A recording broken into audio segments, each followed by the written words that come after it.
So modern footwear has a lot of problems, including causing things like bunions and back pain and knee pain.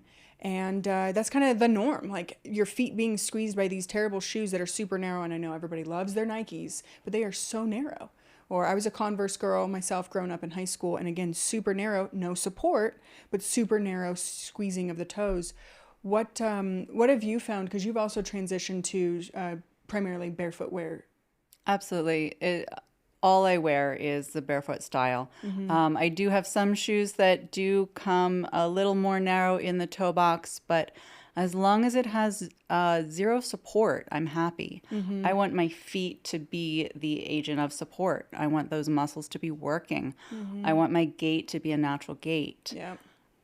Anything else, even just a tiny little rise in the heel, a tiny little bit of arch support, and my feet are not happy, my back is not happy, my whole body just feels constricted. Yeah, that calf shortening. And right before we started, I mentioned like I just got a fresh pair of Teva flip flops, which I've worn forever. But the last year I've been strictly barefoot shoes only. And it took me about 10 years to get here. And I got this new pair of flip flops just for like whatever, quick out to the car or whatever.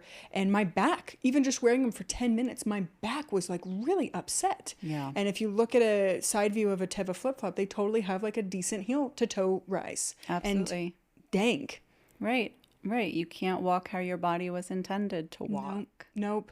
And I took a while to transition and transition over to entirely barefoot shoes, just listening to my body and trusting like that my body knows. And what I found online is most people were saying, hey, spend 30 minutes a day and kind of build up your strength over time while you're doing like toe exercises and things like that. Right. I do think body work could be really valuable in helping people transition a little more quickly. Maybe not 10 years, maybe 5 years, maybe 3 years, but I would definitely say years is the appropriate time for transition. Yes, yes. You do want to take it slow. If all you've been wearing is shoes with support and you jump in head first, 100% barefoot style, you're not going to be that happy. Yeah. I've had patients develop plantar fasciitis, or I had a colleague that Absolutely. did as well. It's like she was wearing Hoka shoes, Hoka shoes.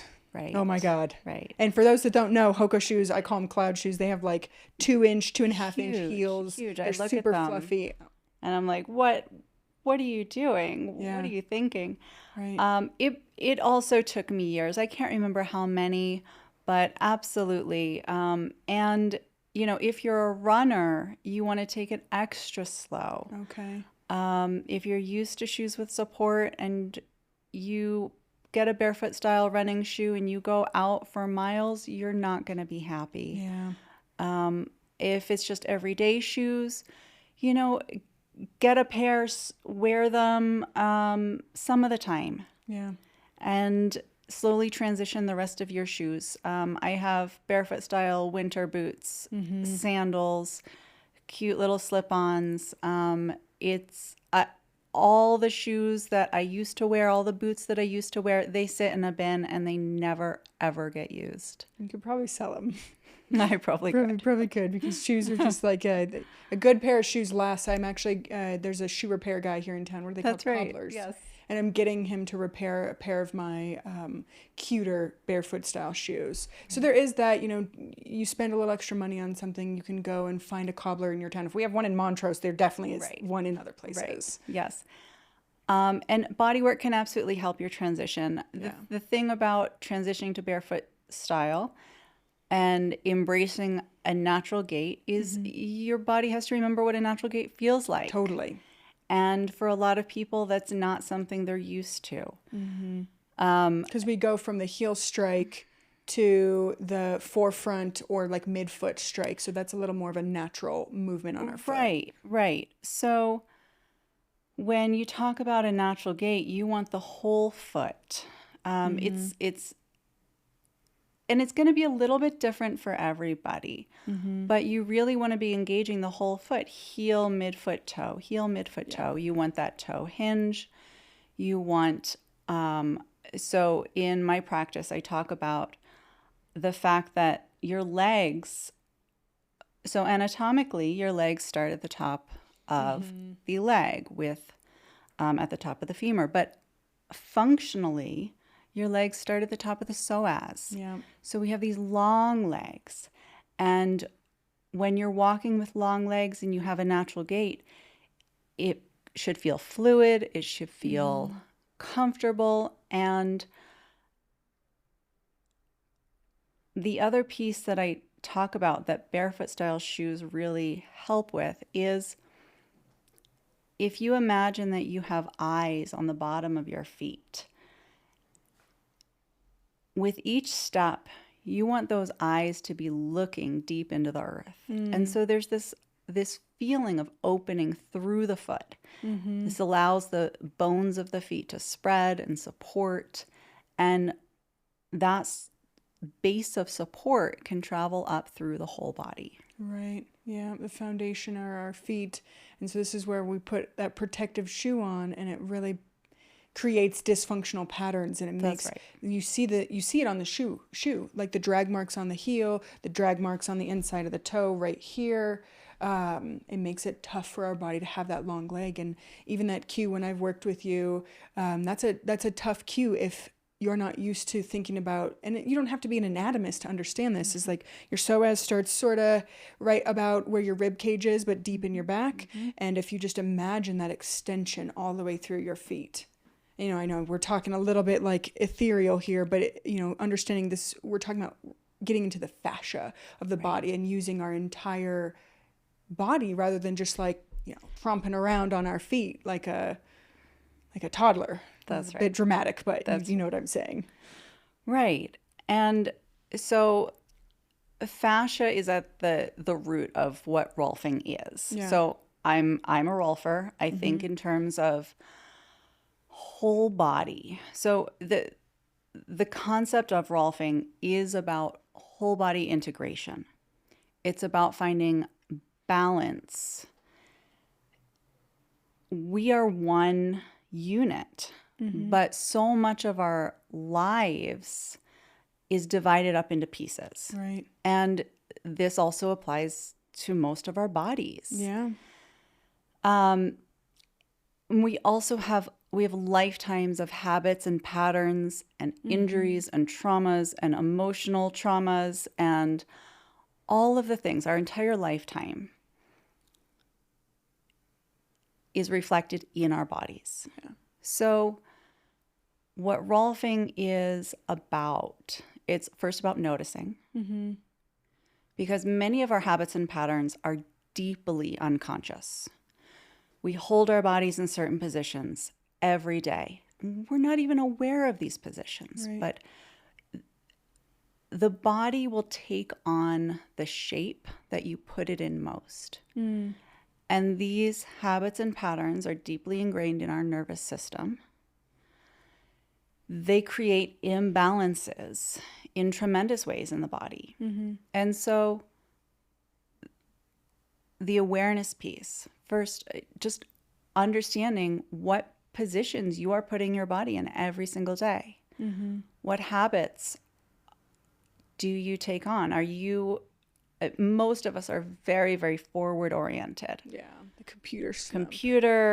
Phones. We carry our heads in front of our spine instead of on top. We roll our shoulders forward.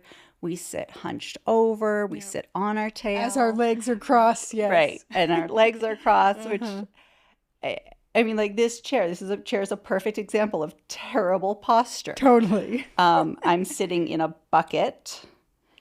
And now ideally, I can't do this without moving the mic. So ideally, I want space. I want space in my body. We're kind of slumping into ourselves. Right. Yeah.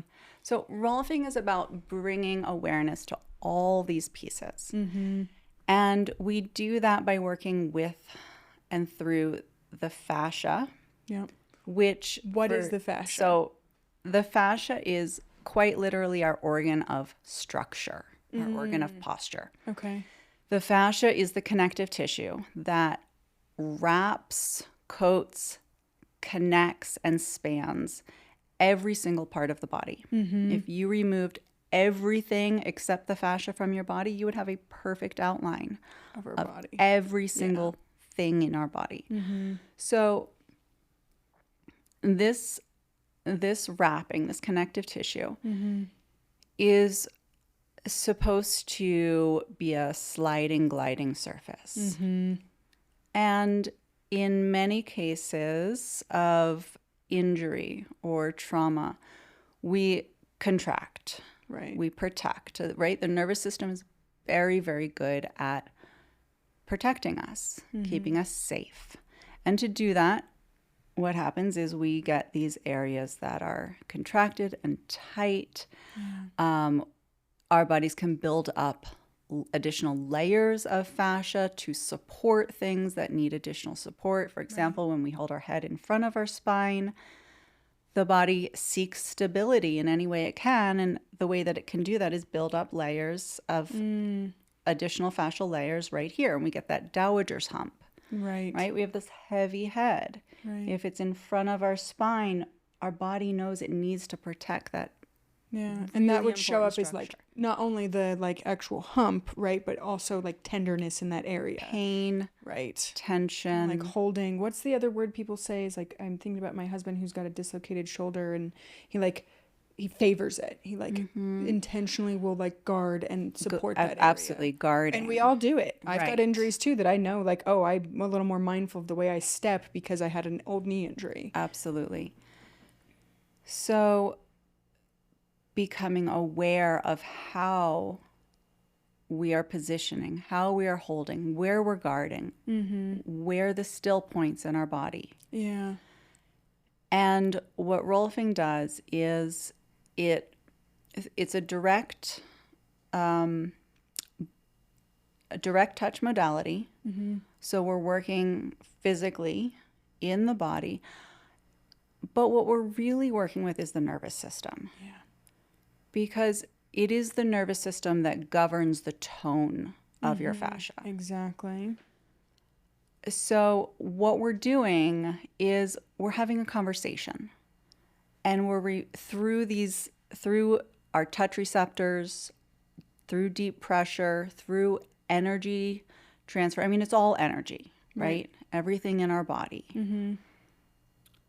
We're reminding the body that there's other options. Right. There's more movement potential here. That's right. And going really slow. Any of the nerve modalities I've worked with, whether it's Bowen therapy or orthobiotomy or Rolfing, I'd say I kind of put you guys in a similar category of working with the nervous system through the fascia to help unwind. That's right. And create more space, more movement, reminding the body, hey, by the way, you have this whole range of movement that you can do here. Yes. Let's not forget. That's right. Because like if you don't use it, it's true. That adage is true. If you stop using, you're absolutely right. You're not going to be able to continue using it throughout your entire, I expect people to live to 100. That's right. Aim toward a healthy 100 and with good movement, you know. Right.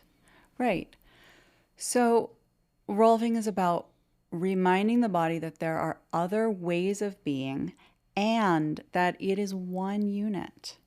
So Rolfing, the name is Dr. Ida Rolf was the founder of Rolfing. So it's a funny name, but it is in honor of Dr. Ida Rolf. She was a brilliant woman, biochemist, and she developed this modality. And I think a lot of our understanding of why it works has changed and evolved as we know more about the body. And she didn't really know why it worked. She just knew that it worked. Sure. And I have seen, I mean, in my own body, Rolfing changed my life. It changed my body. I have seen it in my clients. I've seen it again and again. And I think that the reason that it works is it's complex. Sure. It's nervous system work. It's about balance. It's about energy. It's about freedom. It's about healing. Yeah. And one of the things that I've found clinically and personally is that when we're dealing with someone that's in sympathetic overdrive, which is a lot of people today, that's where you feel really stressed out. You're wired and you're tired. You can't sleep well. You're just on full steam, like you had a pot of coffee all day until you're exhausted at home. But then you can't go to sleep at 9 p.m., right? That's right. When we get body work, we are trying to help our client or our patient bring down their tone, their Yes. sympathetic tone, to tap into that parasympathetic. And really the best way I've found to help someone do this is with body work, with another practitioner. Absolutely. Because when we do our practice, I'm a visceral manipulation and craniosacral therapy trained practitioner. So tuning into that like more grounded sense can help bring them into that, like, I feel safe enough to drop in and actually allow the body to heal. And for those that don't know, parasympathetic is where our rest and digest, where our actual body healing happens. One of my mentors, she says that when you're sick, whether it's chronic illness or cancer or dealing with an old injury, you have to stay in bed. And I'm not saying you can't go, for a 10-mile hike. That's a different type of rest. But when you're really sick, you have to rest, real rest. Yes. And you need to be in sympathetic 60% of the time at a bare minimum. Yes. And I don't even know if we spend 20% of time in parasympathetic in our just day-to-day culture. No, we don't. And it's absolutely true.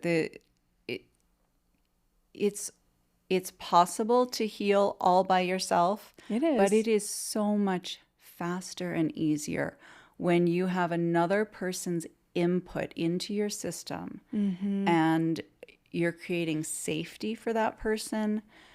Our nervous systems can mirror each other. 100%.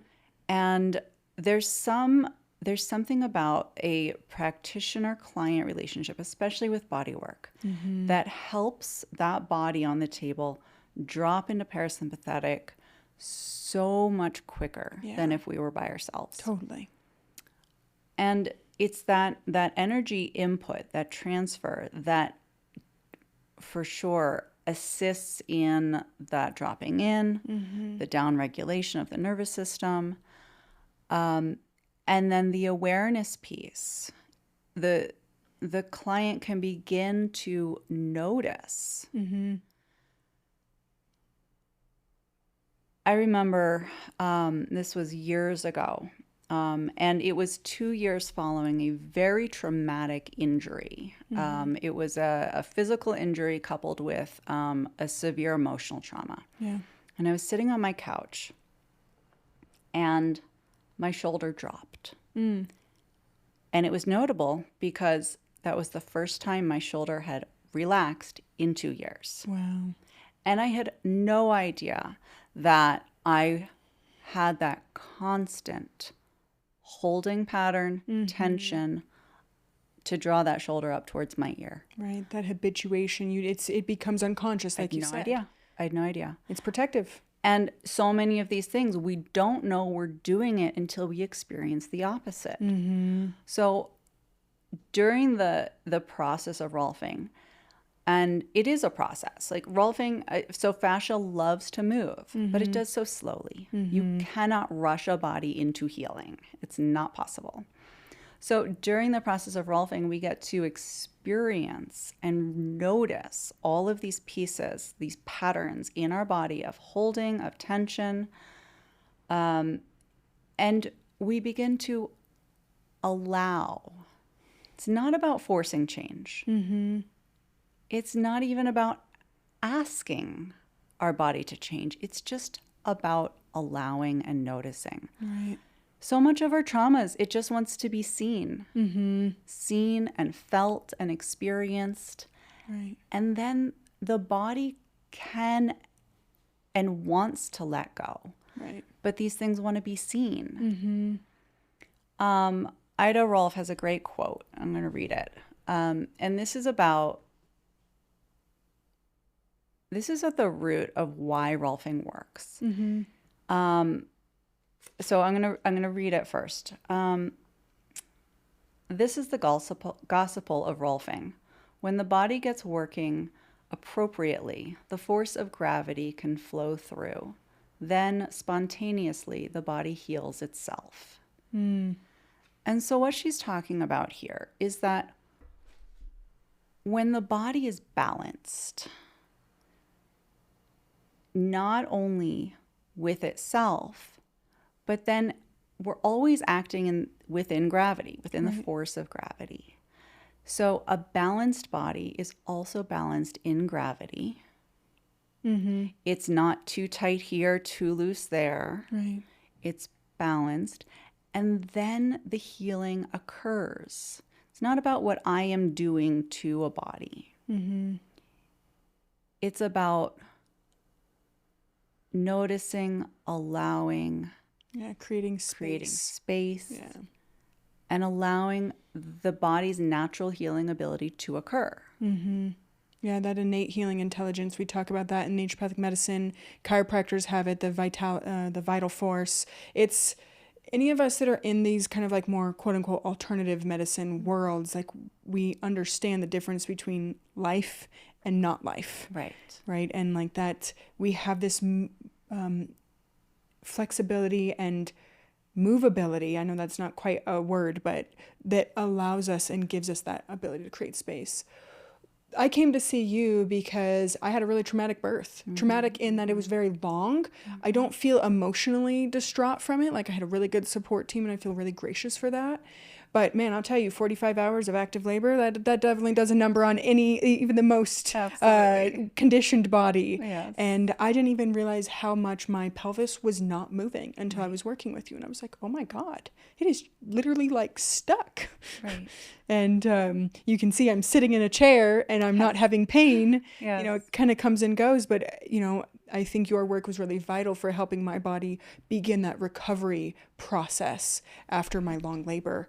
And the fascia of things is, you know, you talk about it being like more of a gliding, like slippery surface. In visceral manipulation, we will do layer palpations where we can like go into the different layers of the tissue so you can get onto the stomach or the liver. And I know this sounds crazy for people that aren't body workers, so bear with me for a minute.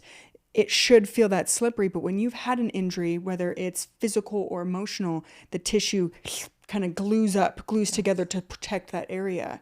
And so it loses its movement.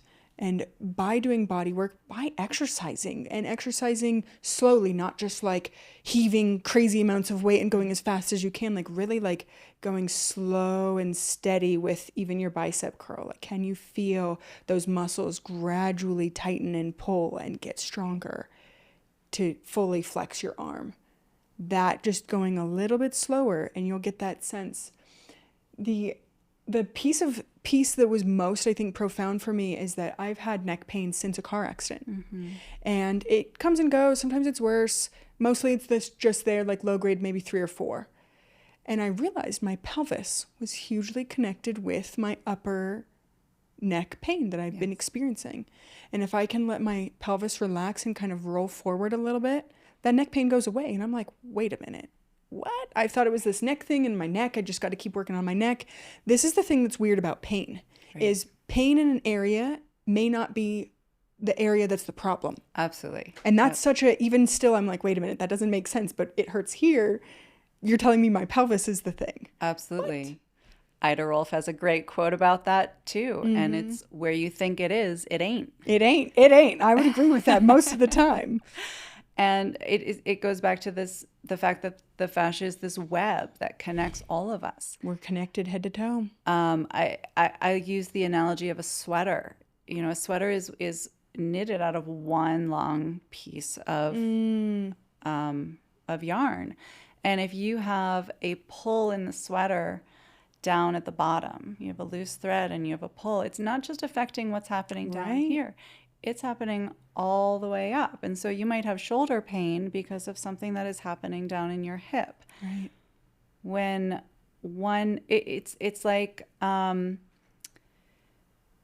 if you're building a house and your door is not swinging properly. Right. It's getting stuck on the floor. It's getting stuck. It's not about rehanging the door. That's not going to do it. The squaring of the floor was wrong. The door frame was cattywampus, right? That's right.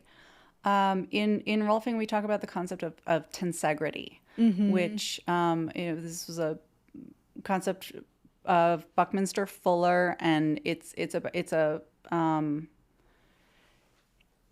a structural. What is it? It's a concept of structure, and if you can see tensegrity in nature, in our bodies, and in things that are designed, like a bridge, a tension bridge. Right.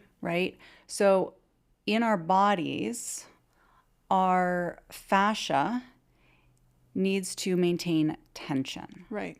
for our bones. But the appropriate amount of tension. The appropriate amount of Yes. tension. Exactly. Too much and too little will both cause issues. If you have a tension bridge also, and any one of those guide wires is too tight or too loose, it throws off the entire structure. Right. The Tacoma's Narrow Bridge, we've all seen those pictures. And I just heard about another bridge that they built it based on car physics, and cars move differently than pedestrians do. Pedestrians apparently, like, they kind of get like, we get a sway and we move together, and that caused the bridge to be really wiggly because it had an effect physically different than cars. Right. And so bringing this back to like tensegrity, I think about tensegrity as like the integrity of our systems that make us be able to be upright with gravity. That's right. And like, we need everything just to be just so. And we can function with a heck of a lot of tightness or a heck of a lot laxity, but our body's going to compensate then. Absolutely. In ways that are not always the best for our feelings in our body. Right. Creates pain and tension and anxiety. Right. And all the things. All the things. Right. We need the appropriate amount of tension. Yeah.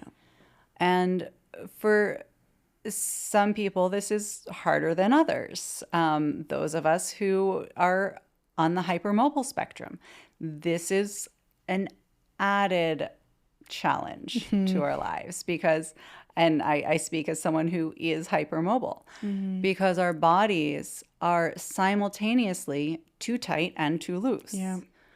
And there's not good feedback mechanisms for what is the necessary amount of tension needed to pick up this cup. Right.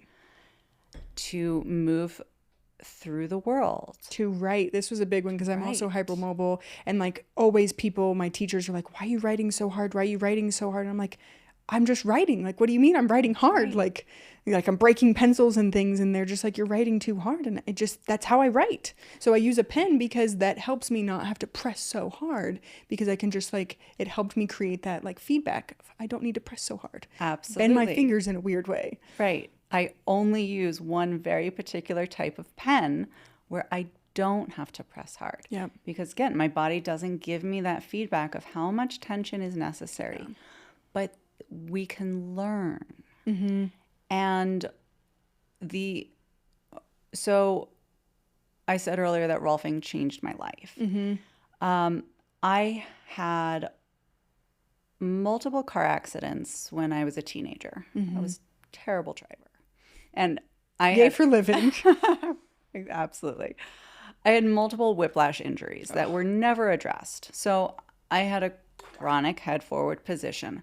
I had the beginnings of a dowager's hump when I was in my early 20s. I felt like I wore a straitjacket all the time.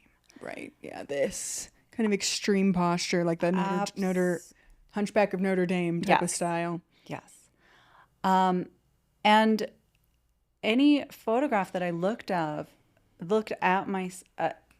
any photograph of myself that I looked at, I would notice I had this particular roll forward of one shoulder and a twist. And I had no idea that this was happening in my body until I began to bring awareness to these pieces. And I began to notice, oh yes, every single photograph. And I didn't do anything about it for a long time. I didn't know what was available. I didn't know how to fix this.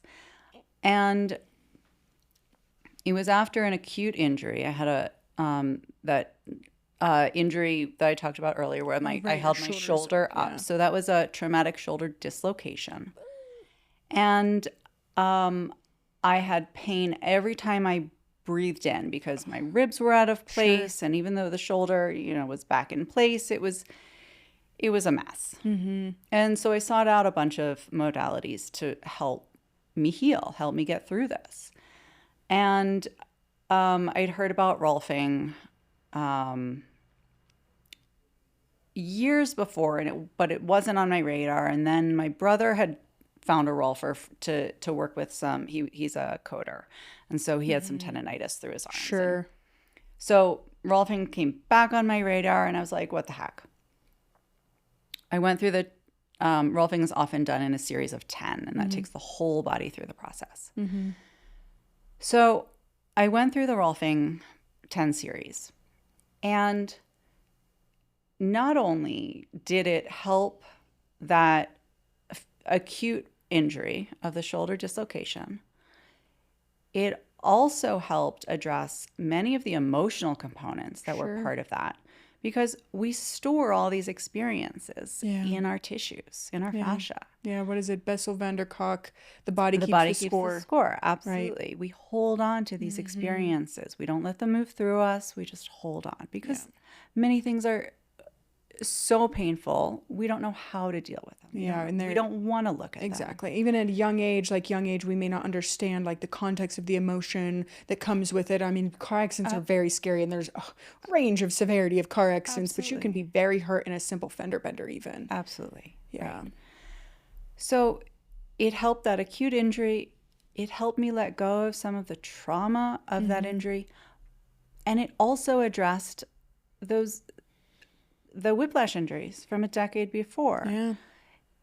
It brought awareness to all these pieces that I was holding chronically so that I could begin to change those. It put my body back together in a way that I hadn't experienced since I was a child. Yeah. And a huge piece of the Rolfing process is movement education. So it's not just the work that's done on it. It's not the hands-on work. Right. It's about learning how to move through space in a way that is supportive, is fluid, and it doesn't have to be so disconnected. Right. One of the cues, so long legs was a tough one for me, but one of the other cues you gave me that was like, oh, this makes so much sense, is we have this posture, right? This leaning forward, hunched over a computer or phone. That's all anterior. All of our front body is getting tight, tight, tight. Yes. Most of us do not have a strong enough back body. Right. And so you said, what did you say?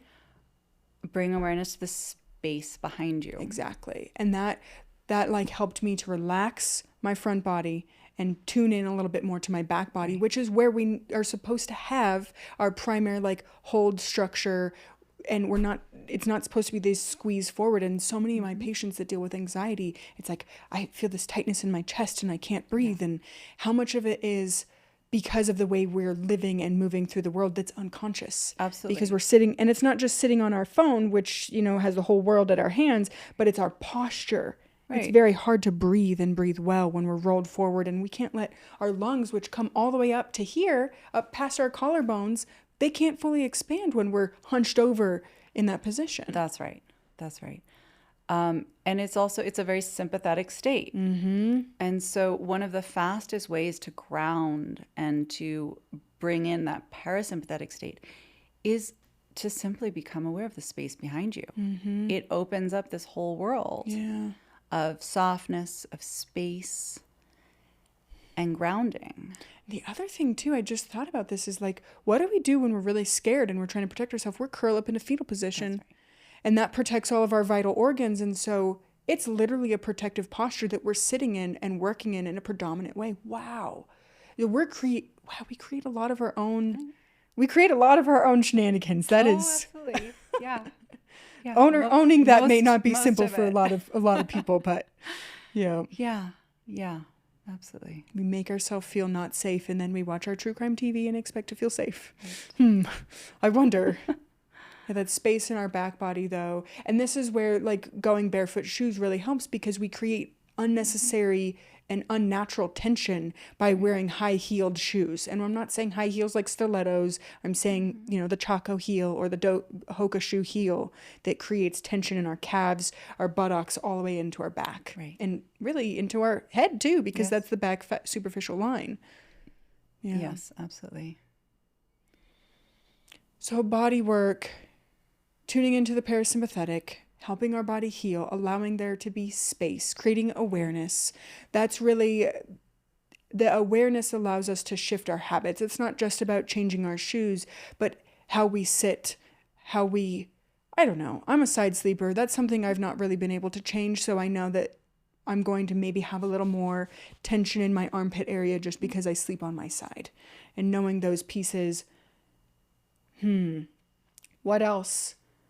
In the creating awareness, so after your clients get off the table, you're helping them with better posture. I'm trying to remember back to some of the other cues that were just like, wow, that was a really useful cue to consider.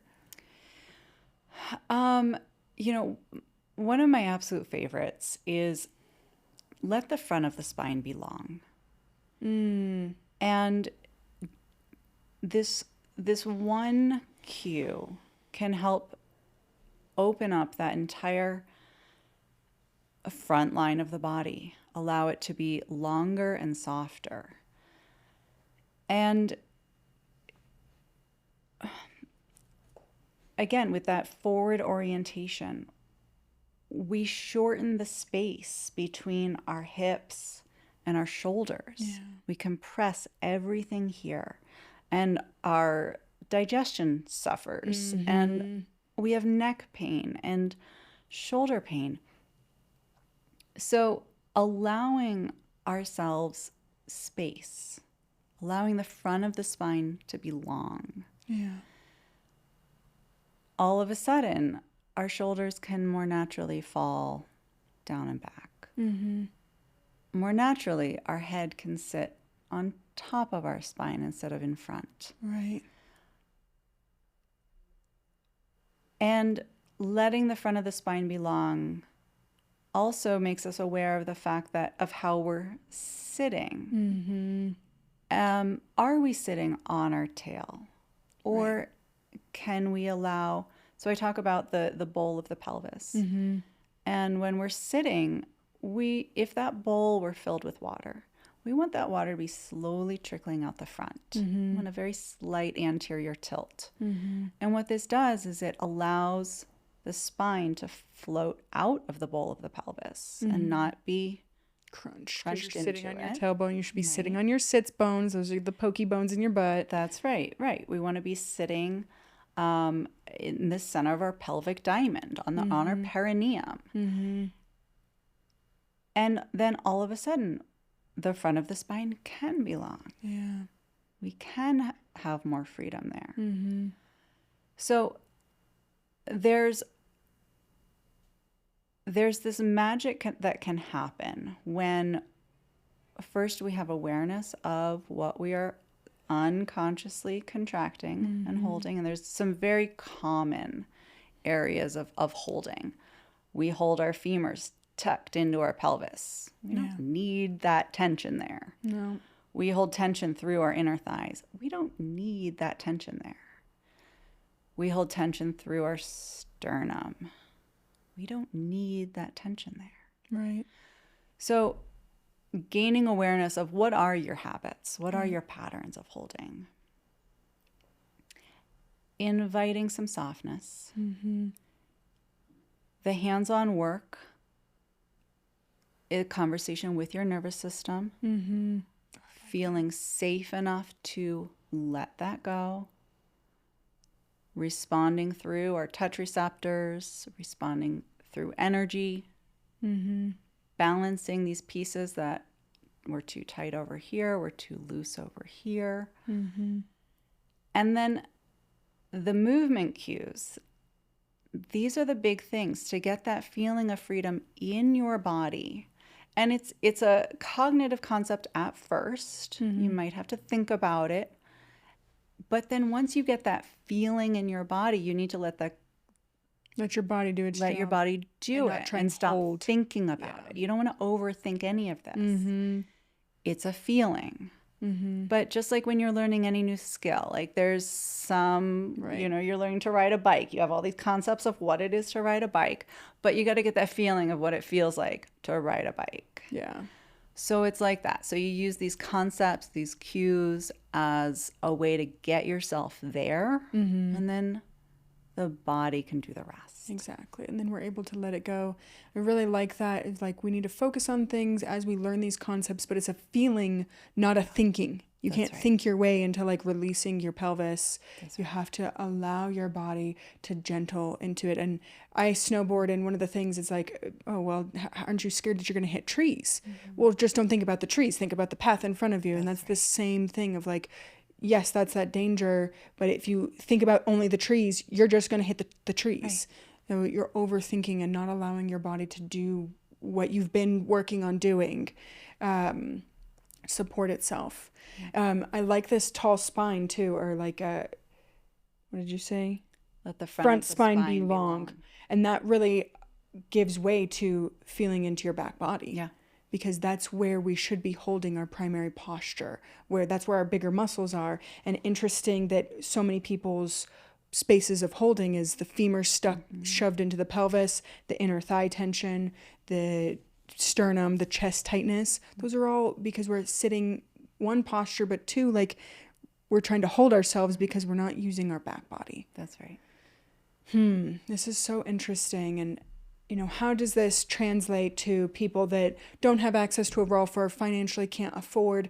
It's like using these cues, you don't have to get the body work.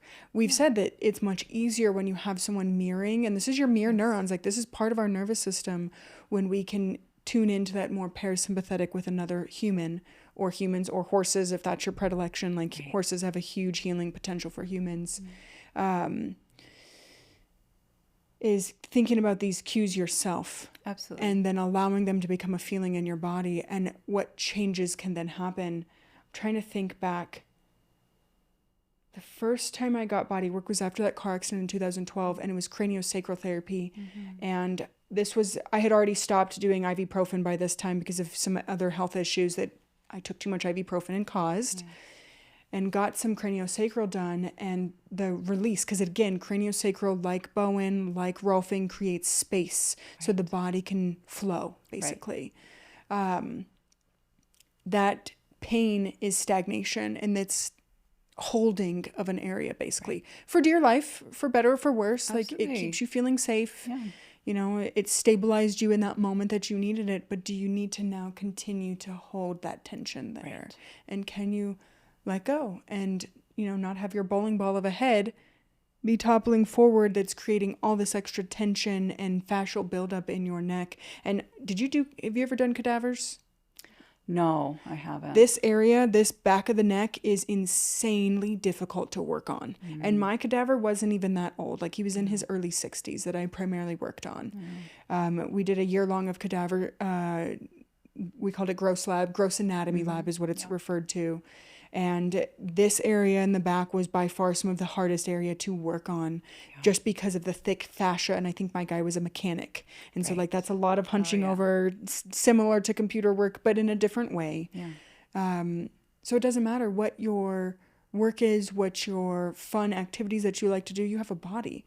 We're all sitting or standing in ways that may be dysfunctional for us. Could be from our shoes, hugely likely from our shoes. Anything else you'd like to share with the listeners that might be really helpful for them to like tap into those cues and really tune into their body a little better? You know, pay attention. Pay attention to your body. Take time. And when you notice an uncomfortable feeling, stay with it. Be curious. Don't run away from it. Don't distract yourself from it. You know, these patterns of holding and tension, they can be from so many reasons. So many things. And they just want to be seen. They want to be cared for. They want to be held. And many of these things are hard to stay with. Totally. Discomfort is uncomfortable. Right. We are wired to flee from uncomfortable situations. But this is a trap, and it's how we stay trapped. So you don't need body work in order to be free. All you need is the curiosity and the willingness to stay present, to stay curious about what's going on there. Yeah. You don't have to change anything. Just get curious. Mm-hmm. Curious and kind. Yeah. You know, one of my favorite ways to address things that are really hard, whether it's a physical pain, an emotional pain, anything, is to surround it in your mind's eye with the biggest, most loving hug, like a mother embracing her child. Yeah. And just give it all the love, all the tenderness that it's asking for. Yeah. And just notice what happens. Mm-hmm. Yeah. We all have that child, right? That's your inner child, but like we need that love. Yeah. And what is it like? You need 12 hugs a day, and how many of us are getting 12 hugs in a Right. day? Very few of us. And then we're sitting scrolling and, you know, really bringing it back to like allowing yourself that space. And curiosity creates a non-judgmental kindness intentionally, or not intentionally, intuitively, without having to be like, oh, I'm not going to judge myself. It's like, that's an interesting feeling. That's right. Yeah. Why do I have that? Where's we that need from? to give each other, give ourselves grace. We don't need to 100%. judge anything. And, you know, especially with our body, we tend to be so hard on ourselves. Like, oh, I can't believe I'm falling back into this pattern. Well, you know what? You're never going to get rid of these patterns. It's a spiral. Yep. You can get better at noticing them and shifting out of them more quickly. But especially when we're tired or stressed, we are going to go back to these hard wired patterns that we have developed. There's no magic to getting out of that.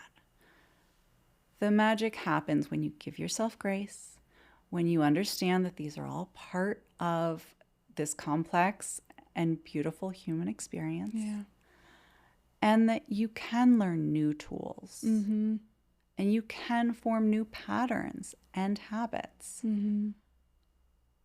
Regardless of age. Regardless of age. But you have to remember, you didn't develop these patterns overnight. You're not going to get rid of them overnight. Right. But the more you notice them, the easier it gets to notice when you have slipped back into these patterns. Exactly. You're like, oh, that's an interesting pain. Like, yeah. That's right. Like, oh, wait, how am I sitting? How am I holding myself? Am I holding unnecessary tension in my body right now? Oh, I can let that go. Yeah. I love that. Yeah, bodywork's been really important for me. It's one of the number one places I refer out is like, oh, you're having shoulder pain because and that's keeping you up at night. Okay, well, we got to get you sleeping. Let's go get some bodywork. Or if we need MRI or whatever imaging we need, of course. Like, but I'm a big advocate for bodywork when appropriate. If people want to get in touch with you, Ashley, where's the best way for them to do that? So the best way to reach me is by phone. Okay. Or email. You can put my phone number down in the notes. I don't have a website. Cool. I was going to build one and then I got too busy. So I guess that's a good problem to have. Yeah. But there's so much information about what Rolfing is. I didn't feel like I needed to repeat that. No. You know, the benefit of having a website is so that people can kind of meet you. Yeah. But I'm happy to have a phone conversation with anybody who wants to chat or learn more about Rolfing. You can also email me at alignwithashley@gmail.com. Gotcha. And, you know, one of the misnomers I had when I first met you is like, well, Rolfing's got to be really painful. And that's not my experience that I had. It may be uncomfortable, but it's not necessarily painful the way I think about, like you smash your hand with a hammer. Right. And thank you for mentioning that. Rolfing has a very well-deserved reputation of being painful because in the ways that it was originally taught and practiced, it was. But when you know better, you do better. Yeah. And we know that what we're working with is your nervous system. And if I'm using enough pressure that you are having to brace against me, we're fighting against each other. Not going to create a parasympathetic response. That's right. So I use a range of touch in my practice. Some of it is very light. Some of it is more intense. Mm-hmm. But if it ever crosses that threshold of intense but interesting, that's no good. Right. And that's where you raise your hand and be like, oh, that's a little too much. Yeah. I'm usually pretty good at Sensing. When your person's bracing, you can tell. That's right. But Rolfing does not need to be painful, nor should it be painful. Yeah. I love that. Yeah, because there's definitely other modalities out there, and it's like no pain, no gain. I have not tried any of those modalities because that's not going to create that safe space that we need to allow our body to heal. That's right. And I know that this, for some people, you're like, really, your body can heal, blah, blah. Yes, it can. It really can. And this is coming from someone that's been very chronically ill as a child and going into my teenage and early 20s that led me down this path. And being able to have interesting conversations like with Ashley. So if you found this conversation interesting or controversial or annoying or stupid, drop a comment and let's have a conversation, because that's how we grow. Like Ashley said a moment ago, when we know better, we do better. So I'm always willing to have a conversation. If you like what I do, like and subscribe, turn your notifications on. I am also on Apple and Spotify podcasts now, so you can tune in there if you want to be able to listen on your long drives. And our next guest, we're going to be talking about hormone therapy, the good, the bad, the ugly. And I think I'm going to do an episode on sex hormones, because it's such a rage with all these hormone clinics these days. So thank you so much for tuning in.